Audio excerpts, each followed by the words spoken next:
Welcome to episode 10 of 3-Player Co-op. As always, I'm Sean. I'm Mark. And I'm Mike. This week, Capcom unveiled Resident Evil 6 Premium Edition, which comes with a replica of Leon's leather jacket at the low price of $1,300.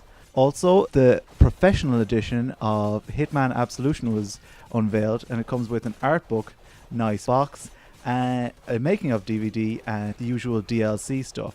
So guys, what do we think of these special editions that have become so prominent in recent years? Well, the leather jacket is nice, but I'm not sure it's worth, over $1,000. Essentially, it's going to be for Resident Evil hardcore fans, but most people aren't going to notice it as a jacket other than, a nice new leather jacket. Yeah, I don't even know if it's for the hardcore fans. I mean, I think this is for a really niche market. The kind of Resident Evil fan who would, in theory, spend upwards of, let's say, $900 on a leather jacket, which is a really, really small subset. It's not even a collector's item, really, which is what kind of annoys me. Because it's a jacket, you wear it and then it'll be discarded. You probably won't put it in like a shrine of Resident Evil. I'd love to get this. I couldn't possibly justify spending that amount of money, and I am a hardcore Resident Evil fan. It's crazy, and as you say, it doesn't exactly scream Resident Evil. It's just a jacket. Yeah, I think it's completely over the top. I would anticipate that when we get closer to release date, they're probably going to say, you know what, we've got another middle-of-the-road collector's edition, and this is probably what more people are going to go for. This has only been announced for Japan as well, so we're unlikely to see it over here.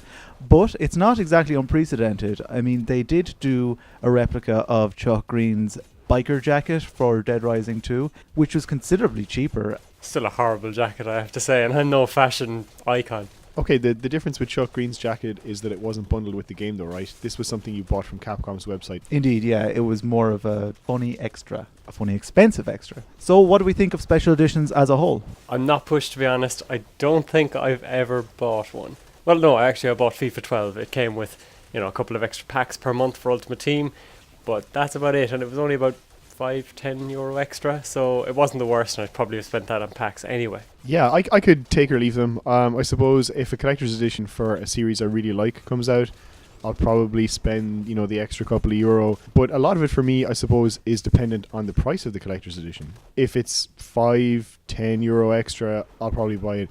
If it's more than that, no matter what's in the game, I'm probably not going to get it. I bought Catherine last summer, which I think is a really great game, and the collector's edition is really zany. It comes with the soundtrack, it comes with an art book, it comes with a pair of underwear, a t-shirt, a pillowcase, and it all comes in a pizza box. So you're getting a lot of content there, and it cost me $10 more than the standard edition. So obviously I thought, you know what, for $10 I'm going to go for that.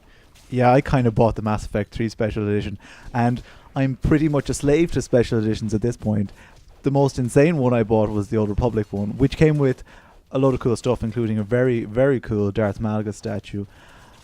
I particularly like physical items like figures and stuff with special editions. I'm not crazy about digital content, especially since most digital content is redundant after the early stages of the game. Like in an RPG, you're never going to get an amazing item that's going to change the game completely. It might make the start of the game easier, but that's about it. Yeah, I'd agree. If it was a cool collector's item, I might be more tempted, but I'm not a collector at the same time. Now, maybe it's a thing, I buy one and then I end up buying a ton of them, like a couple of friends of mine, but, it's not for me at the moment. Maybe it's just the fact that I don't feel any real connection to a character. Okay, so in contrast to Sean, I really couldn't care less about things like physical statues. I like physical extras, so a soundtrack or an art book is something that appeals to me a lot.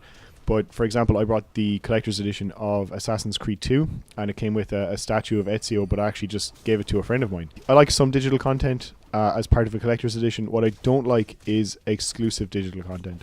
One special edition that I'm quite looking forward to picking up is the really expensive edition of Assassin's Creed 3 that comes with a very cool statue of Connor. Every so often I see these special editions advertised and I go, I want now. Yeah, it does look interesting. It's a well-done collector's edition as far as they go anyway. Of course, there's always the possibility that that statue won't look so good in real life. Okay, so I remember one instance where I was really disappointed by a collector's edition, and that was Fable 2. Peter Molyneux made a load of promises about what was going to be contained in this, but unfortunately they had supply issues, I think, and they came out and said, you know what, we can't actually supply all of this that we said we were going to supply. and they ended up releasing a really inferior version. But that started, I think, to sour the whole collector's edition experience for me, and since then I could kind of take them or leave them as they come. If I'm being objective, they're rarely worth it. Like, I opened the Mass Effect 3 one and said, okay, this is nice. It probably wasn't worth all the extra money I paid. By contrast, I didn't really regret getting that Old Republic Special Edition because I just loved that Darth Malgus statue. And in the game, you actually get a little flare gun that you can fire up into the air to tell other players that you got a really expensive special edition. That's what I like, collector's editions that paint you as a sucker. So you can visibly show people, yes, I am one of those people who spent loads of extra money. Not just people, millions of people. So guys, give us your views on collector's editions in the comment section below. Thanks for tuning in, and we'll catch you next time.